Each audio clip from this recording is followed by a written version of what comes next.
Welcome friends to another r/NuclearRevenge video. If going nuclear is your thing, make sure to hit those like and subscribe buttons down below. That said, our first story of the day is by Stephen Clark G, Needed to Scare Away the Bullies. Not my story, by my coworkers from an old job. Coworker will be referred to as A. A's from a Spanish-speaking country, and his family moved to Bronx, New York City when he was about 11 years old. Starts middle school shortly after. Doesn't speak a word of English. School's obviously hard, but to make things worse, one group of boys has taken it upon themselves to beat A up after school. This happens A's first 3 days of school till he finally can't take it anymore. After getting beaten again, he goes home and looks in his father's tool shed for something to defend himself with. The only thing there are some pliers and a hammer, so he takes the hammer. Next day, the bullies come back to beat A. When the first one closes in, he pulls out the hammer and cracks him on the head, putting a small hole in his skull. The other kids and A ran off. A doesn't know what happened to the kid who got hit, but assumes he was fine as no one hunted him down. No one bullied him after that, and most people just stayed away from him in general till he graduated and went to high school. I guess it's kind of sad, but in some environments, the way you survive is just kind of showing that you're going to defend for yourself and fight. Do you guys feel bad for the kid that got hit on the head with the hammer? Or considering they actively bullied and beat up this kid, maybe you don't feel bad for them at all? Let me know what you guys think in the comments down below. This next story is by Saren Baxter. Cheat on me? Get what you deserve. When I was around 16, I was dating this really cool guy who I met through a friend. At this time, we were both in the closet, so nobody knew that we, in fact, began a relationship. Back then, I was very low in the self-esteem department, and I'm pretty relaxed when it came to dating. One night, I was laying in bed with him since he decided to stay the night.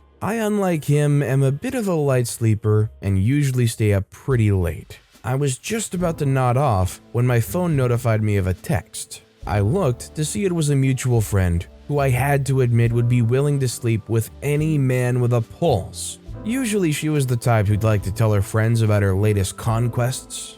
This time, she had told me how she had slept with my at-the-time boyfriend.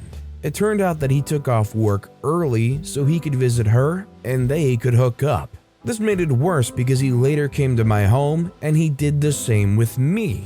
At first, I was prepared to slap him and kick him out of the house, but I had a better idea. Slipping out of bed, I searched around my dad's tools, finding a half-empty tube of super glue. I made my way back upstairs, but making sure that I unplugged his phone before returning to his side. I continued to glue his manhood to the side of his leg before moving to sleep on the couch the remaining night. I was upset, but knew that it would be worth it once he wakes up the next morning. I woke up that afternoon and sat at the table to eat with my unsuspecting parents, enjoying a piece of French toast, when I heard a loud thud from upstairs. I couldn't help but grin as my now ex limped down the stairs, most likely preparing to curse me out for what I'd done. Of course, my parents were at the table, and he didn't want to out himself to anyone, nor would he want to face my father about cheating and sleeping with his only son. He simply grabbed his phone in the attempts to phone one of our friends for a ride to find that the battery was dead before choosing to walk his way home. Long story short, I enjoyed my toast before inviting a couple of friends on what was supposed to be a date. We all had a lot of fun, and I ended up coming out to a couple friends and explained the situation. I later found out that he now has 3 kids from different women. Honestly, it was probably over the line to do what OP did, but we are in Nuclear Revenge, and that is a nuclear revenge. I just can't imagine this guy waking up and being like, that doesn't feel right. Our next story is by Unhappy Panda Chew 101, Jerk Uncle Gets Jail Time. Backstory: about 12 years ago, I met my uncle for the first time. He introduced himself to me by literally pushing my dad out of the way and telling me that I was a fat little girl and telling me I should lose some weight. As this was a fairly common thing for me to hear, I just brushed it off. My grandma and grandpa lived in Spain, and the house they owned was fairly large and out of the way, and therefore worth a fair amount.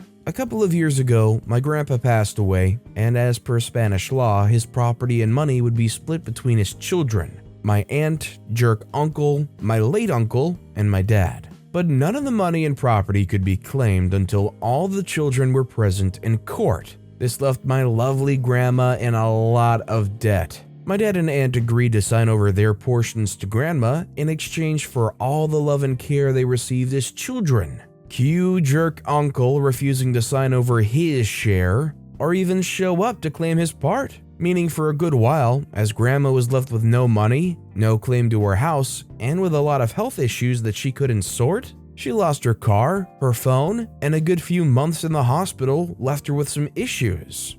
She had contracted meningitis, which temporarily messed with her memory. I lost my crap with jerk uncle and started studying Spanish law books, getting my aunt to translate what she could, and we didn't tell anyone about our plan. About a year ago, I presented a case to the family lawyer that due to his selfishness and arrogance, grandma got sick. Therefore, meaning he caused her harm, and then he intentionally continued to withhold the money from her, even though he knew she needed it for the hospital. Jerk uncle got ugly at this point and started screaming about how I was trying to get him to go to jail and, "I don't care if she dies, I want my money," were the words that followed. Thank you, phones, for having a record setting. This voice clip was presented to the police, along with proof of him failing to collect his part of the will. What followed suit was a court case with him having to pay all of the money that my grandma lost in medical bills, and he had to pay a large chunk of the debt she was in, or else he would face jail time. He didn't pay. He took his son to Disney instead. 18 months, I believe, he got in the end. I definitely can't even begin to say I know anything about the laws in Spain, but if it really goes down like this, they got some nuclear revenge. Our next story is by Omega Fat Mama. D-Bag bullies me, wrecked his daddy's car, got him expelled, and nearly killed him. So a couple of years ago when I was still in high school, there's this guy, let's call him DB. I studied in a private high school, so there's quite a lot of spoiled brats. DB always goes around flexing his dad's M5 and made fun of or bullied other students that drive cheaper and older cars. Sometimes he and his gang would go around school car parks and vandalize those cars. It's a private school, so there's only a handful of students driving around cheap secondhand cars. I drive a 12-year-old Camry to school. My family's actually pretty well off, but maintaining a Camry is a lot cheaper than a Mercedes, and that's the reason that I actually executed this revenge. Because I'm the only guy that drives cheap cars and DB's classmate, I took the brunt of DB's bullying. Many times after school, I literally saw him and his gang scratching my car and kicking it. Not that I care, it's a Camry. He'll break a leg before he does damage to my car. But soon after that, they started to break my side mirror and even let out air from one of my tires. I tried complaining to school, but the teachers hardly did anything, only gave him a warning. So that's why I decided to take things into my own hands. Besides DB's D-baggery in school, he drives like a jerk on the road too, regularly tailgating and brake checking other people, especially students from our school. The police are really nice here. As in, you can legit bribe every single one of them to let you go for a small offense. So DB didn't even once get in trouble. Start of revenge. My revenge was actually very simple. Intentionally ram his car when he brake checked me so I won't be in trouble. One of my classmates invited everyone in our class to her birthday party. A month before that, I bugged my parents to install a dash cam in my car. Then at the party, I refused to drink any alcohol. Seeing that I'm not feeling well, DB, however, literally did a whole row of shots within 5 minutes of arrival, which is good for my revenge. So after the party ended, I followed DB on the road. We live in the same community and it's a 40-minute drive from the party. We're on the highway going 150 kilometers an hour. It's almost 4 a.m. so the road is empty. DB was speeding in the fast lane, as usual, and suddenly he switched lanes. I was getting excited because I thought my revenge isn't going to work. DB drove in front of me and hit the brake quite hard. Then I didn't even let go of the gas, only tried to ram his car's corner to make him hit the beams on the side of the road. On the dash cam, it'll look like I tried to avoid hitting him, but here's where it went wrong. His car lost traction and hit an overpass support. It looked like melted butter. I got legit scared and stopped my car and ran over to him. The car was smoking and all the airbags were blown. The passenger, DB's friend who's also a jerk, luckily didn't suffer any serious injury. DB, on the other hand, bit his tongue and was bleeding out and passed out. I remember seeing blood coming out of his mouth like a faucet. I called 911 and the ambulance arrived in 10 minutes. Apparently his condition was very serious then. After DB and his friend got carried away in an ambulance, the police did an alcohol and drug test on me and I was clean. I told them what happened, they wrote down everything I said, and my parents drove me home. I didn't really get in any trouble other than my parents didn't let me go out late for a year. Then later, I found out that DB's license got revoked, got expelled from school, and just last week, I heard from a friend that he was disowned and jailed for drug trafficking. I was definitely gonna say, even if they're driving like a jerk and brake checking, if you hit them, wouldn't you still be at fault? In this case though, OP was talking about how they were swerving from lane to lane, and on the dash cam it looked like OP tried to avoid hitting them. It worked out almost a little too well. It's surprising that somebody would try to brake check by like swerving into their lane and then doing a brake check, but I guess it would be probably pretty effective. Our next story is by Rapid Raptor.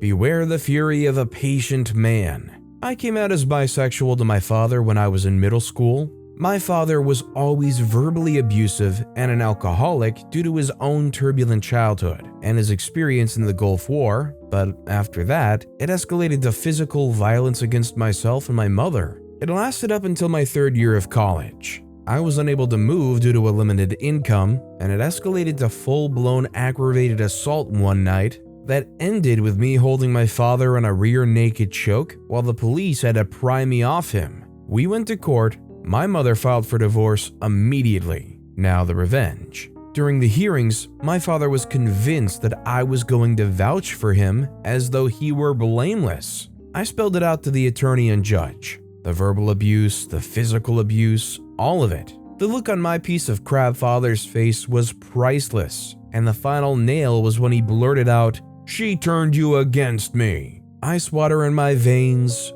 I replied, "No.